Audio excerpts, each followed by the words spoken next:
Assalamualaikum warahmatullahi wabarakatuh. Pada bagian ini saya akan menjelaskan tentang elemen, atribut, dan penanda atau tag pada HTML. Nah, pertama kita pahami dulu apa sih itu HTML. HTML adalah singkatan dari Hypertext Markup Language, yaitu bahasa yang digunakan untuk membuat dan menyusun struktur halaman website. Dengan HTML, kita bisa membuat berbagai tampilan seperti judul, paragraf, tabel, gambar, dan juga form input data. Dalam HTML, terdapat 3 konsep dasar yang sangat penting, yaitu tag, elemen, dan atribut. Nah, yang pertama adalah tag atau penanda. Tag adalah kode yang digunakan untuk menandai suatu bagian pada halaman web, agar browser mengetahui bagaimana bagian tersebut harus ditampilkan. Tag biasanya ditulis menggunakan tanda kurung siku, yaitu tanda kurang dari dan lebih dari. Contohnya seperti ini. Pada contoh tersebut terdapat 2 tag, yaitu tag pembuka dan tag penutup. Tag ini digunakan untuk menampilkan teks seperti judul pada halaman web. Selanjutnya adalah elemen. Elemen adalah bagian lengkap dari HTML yang terdiri dari tag pembuka, isi, dan tag penutup. Contohnya, pada contoh tersebut, tag awal adalah tag pembuka, kemudian kalimat ini adalah paragraf adalah isi elemen, dan tag terakhir adalah tag penutup. Semua bagian ini disebut elemen paragraf. Elemen-elemen inilah yang nantinya membentuk struktur halaman web, misalnya elemen judul, paragraf, tabel, form, dan lain-lain. Kemudian yang terakhir adalah atribut. Atribut adalah informasi tambahan yang diberikan pada suatu elemen HTML untuk mengatur fungsi atau perilaku elemen tersebut. Atribut biasanya ditulis dalam tag pembuka, contohnya sebagai berikut. Pada contoh ini terdapat 2 atribut, yaitu tab dan name. Atribut tab berfungsi untuk menentukan jenis input, misalnya teks, password, atau radio. Sedangkan atribut name berfungsi sebagai nama data yang nantinya akan diproses oleh sistem. Jadi dapat disimpulkan bahwa tag, elemen, dan atribut merupakan bagian dasar dalam HTML. Tag berfungsi sebagai penanda, elemen merupakan struktur utama dari HTML, dan atribut berfungsi sebagai pengatur tambahan pada HTML. Ketiga komponen ini sangat penting karena digunakan dalam pembuatan berbagai tampilan website, termasuk form input data mahasiswa yang akan saya buat pada bagian berikutnya. Nah, pertama-tama kita buka hasilnya terlebih dahulu. Jangan lupa start apache sama SQL-nya.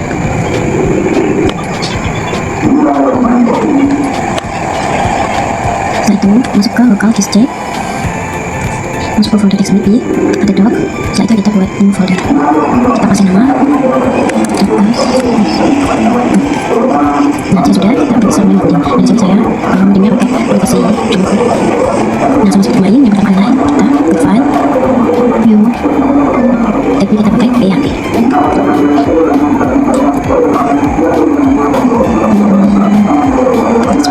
Nah, di sini kan saya udah ada filenya, tinggal paste.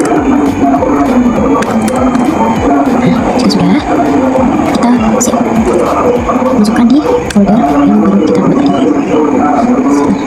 Kita kasih nama data diri, jangan lupa kasih ekstensinya adalah PHP. Oke. Nah, sudah kan? Kita coba.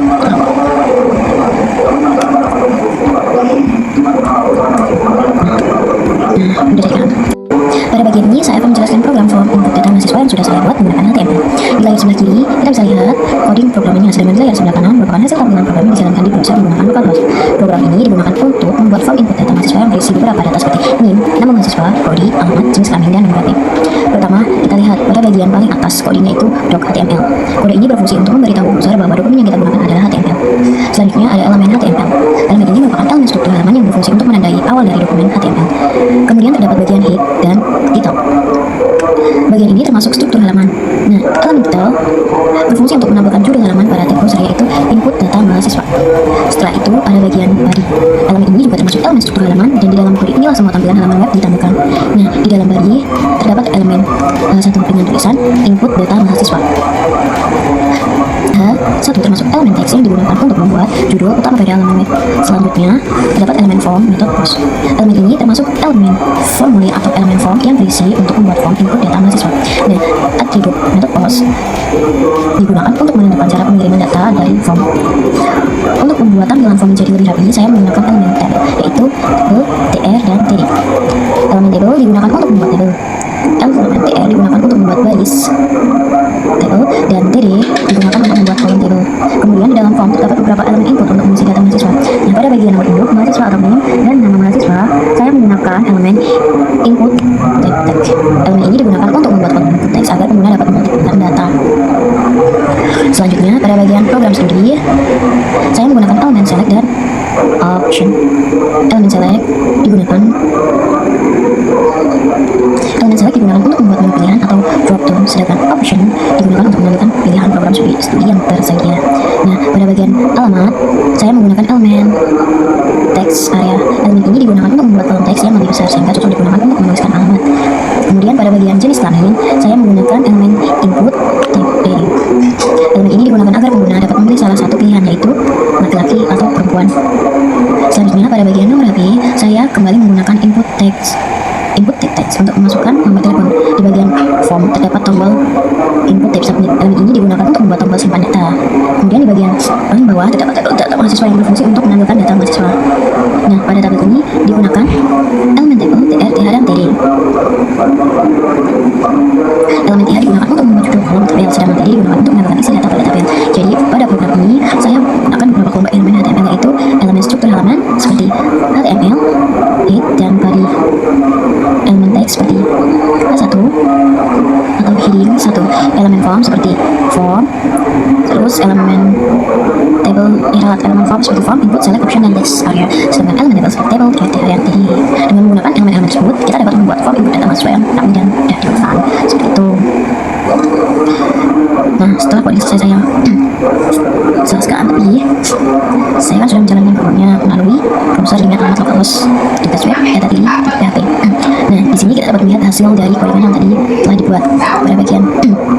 Pada bagian atas terdapat judul, yaitu input data mahasiswa, yang merupakan hasil dari heading 1 ini. Nah, di bawahnya terdapat form input data mahasiswa yang merupakan hasil dari elemen form yang digunakan untuk memasukkan data seperti nama mahasiswa, prodi, alamat, jenis kelamin, dan nomor HP. Ini sini tadi. Ya, sistem. Kemudian pada bagian bawah terdapat tabel data mahasiswa nih, yang merupakan hasil dari elemen table yang digunakan untuk menampilkan data mahasiswa dalam bentuk tabel. Table tadi. Ini. Jadi dapat kita lihat bahwa tampilan yang ada di browser ini merupakan hasil dari elemen-elemen HTML yang telah kita tulis pada codingan sebelumnya seperti itu ya. Pokoknya intinya ini yang apa namanya, yang bagian table itu yang pakai ini ya, table ya seperti itu. Oh iya, lupa lagi, kita kan juga membuat database juga di XAMPP, di XAMPP